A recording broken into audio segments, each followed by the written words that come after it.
भावाच्या ज्या बहिणी आहेत त्यांना कधीच भाऊजाईला समजून घ्यायचं नाही,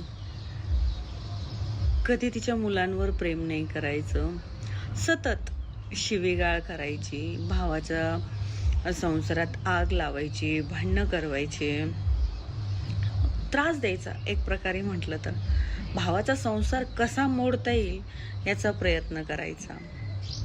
आणि जर तो नाही मोडता आला तर मग प्रॉपर्टीमध्ये हिस्सा मागायचा, प्रॉपर्टी घ्यायची. इस दौरान ज्या बहिणी आहेत त्यांना कधीच भाऊजाईला समजून घ्यायचं नाही, कधी तिच्या मुलांवर प्रेम नाही करायचं, सतत शिवीगाळ करायची, भावाच्या संसारात लावायची, भांडणं करवायचे, त्रास द्यायचा. एक प्रकारे म्हटलं तर भावाचा संसार कसा मोडता येईल याचा प्रयत्न करायचा. आणि जर तो नाही मोडता आला तर मग प्रॉपर्टीमध्ये हिस्सा मागायचा, प्रॉपर्टी घ्यायची. इस दौरान